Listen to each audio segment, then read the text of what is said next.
I can't tell you how much it does my heart good to know, as a former therapist, you guys are out there fighting for your patients. So first of all, I just want to thank you.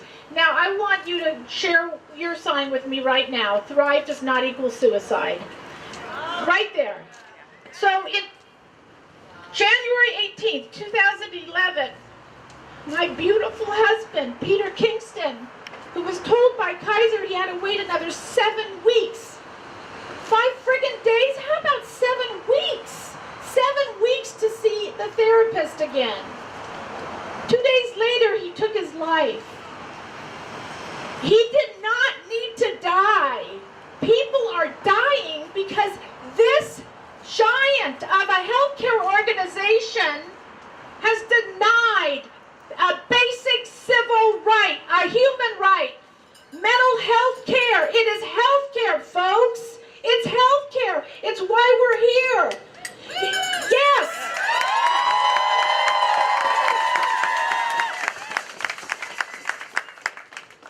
I have not been silent about my husband's pain, because pain should not divide us, but it should bring us together as human beings. It's who we are at the core. It is part of being human, and we will not be silent, and neither will the survivors of suicide who lost their loved ones because Kaiser would not provide the care.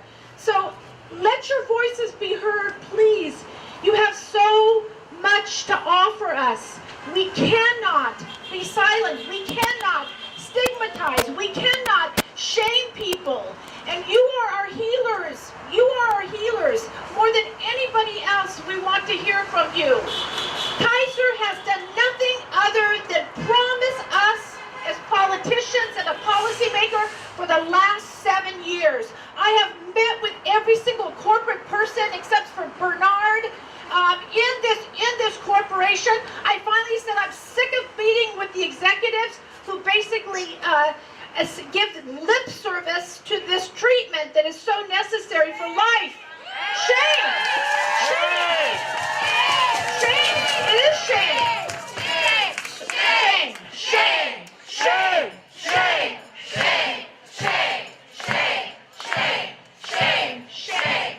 Shame! So on April 15th, 2015, I had an appointment with Bernard Tyson. I wanted to tell him my story once and all and to talk to the guy at the top. He canceled that appointment 2 days before.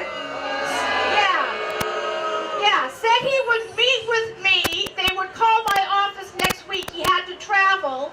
Guess what? We called his office almost every day for 6 weeks and finally realized that we were being misled. He had no intention of meeting with me. So now I'm standing here before you today, and I hope you get this on camera. Bernard, I want to meet with you.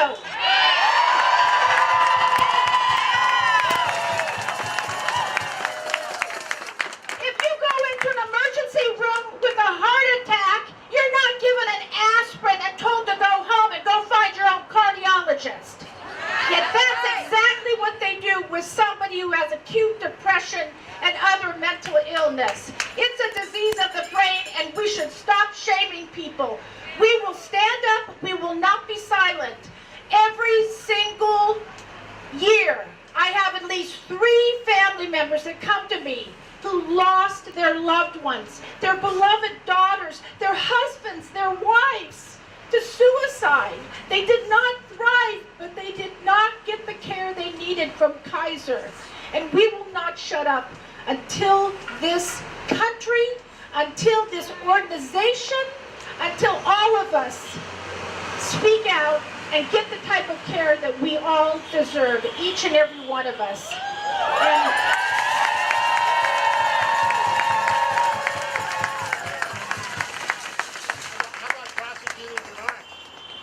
what's that? Prosecute. Yeah, well, prosecute Bernard. There you go. Okay, so I want to introduce now one of those couples, one of those family members that comes to me all the time. This is what happened to our loved one. We want to talk to you. What can we do? And very, very sadly, last January, their daughter hung herself. She was 19. She had been at Oxford. She'd played the violin in the San Francisco Youth Symphony. She'd done missions in the Catholic Church in Haiti and overseas. She was a shining light, just as my Peter was too. And she lost her life because she didn't get the care she needed from Kaiser. So they have a story too, and I want to invite them up. And they just lost their daughter. Actually, she was on life support, didn't die till May. So please be very gentle with them. And thank you so much for being here. David and Song, come on up. David and Song Brown. You're wearing the buttons for her, for Elizabeth. Here you go, David.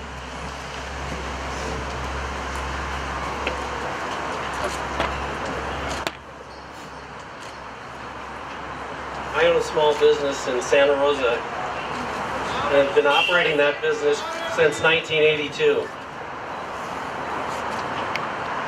We agreed back then that when we were looking at healthcare providers that we were going to select Kaiser as a provider for our employees, mainly because back then they were touting that they were preventative.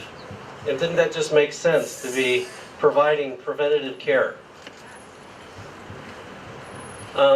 We had 2 young children. They were born at the Santa Rosa Kaiser facility. They've been healthy their whole life. We mostly had mundane but happy times until 2016. Our beautiful, exceptionally talented daughter, Elizabeth Morgan, went to college at the age of 15. When she came home at summer break at the age of 17, she said something wasn't right, and that she thought that she needed to see a therapist. We immediately went to Kaiser, and the battle to provide care for her began. Towards the end of May was when we requested an appointment. The first appointment was not until the middle of July. She was scheduled to go to St. Catherine's at Oxford that fall for a year-long study program.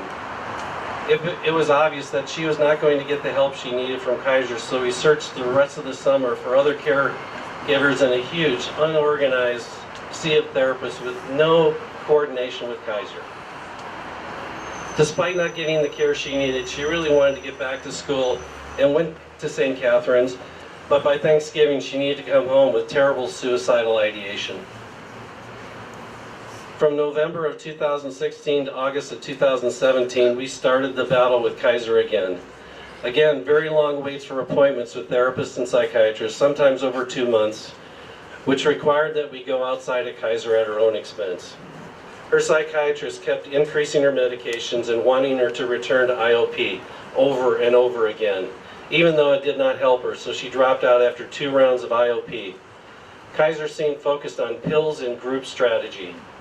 Elizabeth saw this illness as an inconvenience and wanted to get on with all the grand plans she had for her life. Even while seeking treatment, she wanted to keep busy, so she got a job at Barnes & Noble, took journalism class at UC Berkeley. She wrote and co-directed and was the music director and actor in a play. She volunteered at NAMI to be a speaker by sharing her story with local high school students in the attempt to lessen the stigma around mental illness.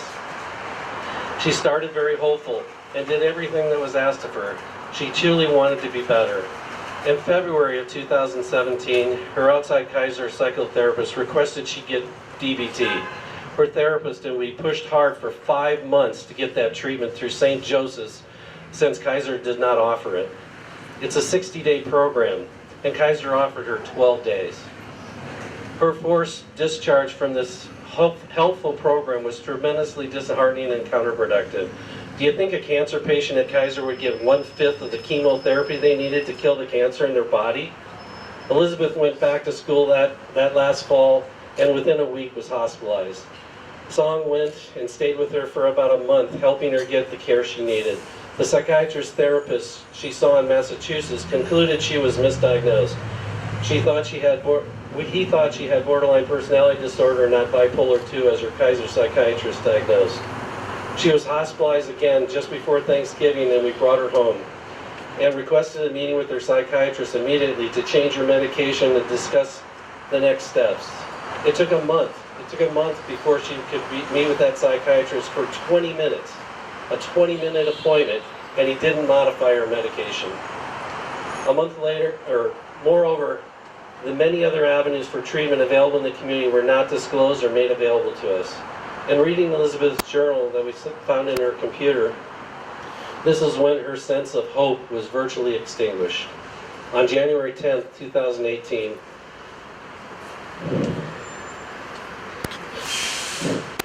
she hugged herself.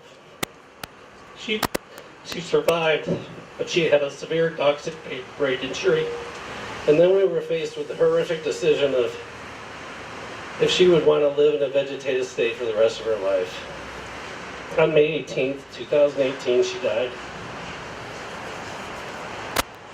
About the same time our daughter was receiving treatment from Kaiser and outside resources, my business partner's wife was diagnosed with cancer. Within hours, a team of specialists were scheduling tests, and within days, treatments were applied and follow-up scheduled. Her cancer is in remission, and her family's life can go on after such a horrific scare.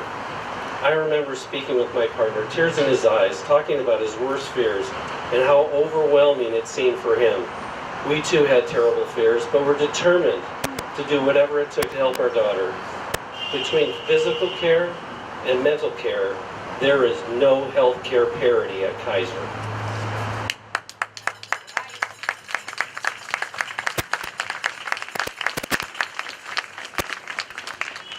We read in our daughter's computer some of the things that she did, and my wife would like to read a letter she wrote to herself back in February or March of 2017 when she was feeling hopeful.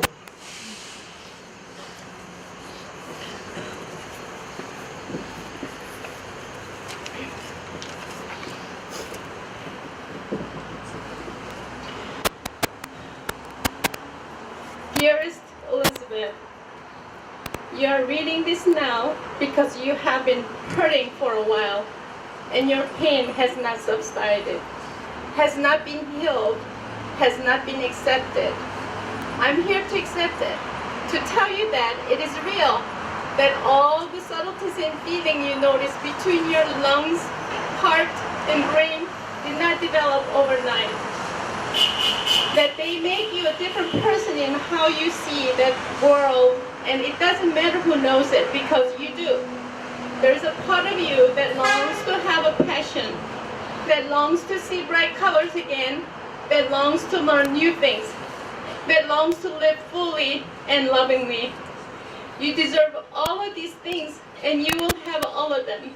The hardest part of being in a hump is that you can't see the end. The end seems so far away, like a thin pinhole of a light that may close up at any second. The depression drops you into a deep pit, leaving you to claw at the edges in an attempt to pull yourself out. But there are people, resources, pieces of hope that will drop you a ladder, I promise. Even though you scream and it seems like no one hears you, you will learn to help yourself. You will learn that your core, your loving self, the strongest part of your being will come through no matter what. You can rely on yourself. You are your own saving grace. Because in the end, you won't be saved by IOP or medications or therapy. You'll be saved by you. You will call 911. You will ask for help. You will do everything you need to do to save the wonderful person you are. Why? Because you are a deserving and brilliant human life that knows she is loved by herself and the many lucky people in this world who get to know her. The anxiety may tell you at times to be scared, distrusting, angry, heartbroken. And I know that the anxiety will crawl up beneath your skin like a barbed wire, trying to squeeze every ounce of safety from your body. But it does not know the future. The future is left up to the universe to decide. It doesn't need to be in your hands because that's too much to ask. much of yourself. You are young and in the very best way. Think of how much you've done for yourself in the short life of yours. You are pushed yourself through that hellhole called school. You've been a big sister to many young people. You've been touched the lives of adults 3 times your age, and most importantly, you've survived your tough struggles. You've killed yourself over and over, but you will still living, breathing, and smiling. Please breathe for yourself. Please resist the urges.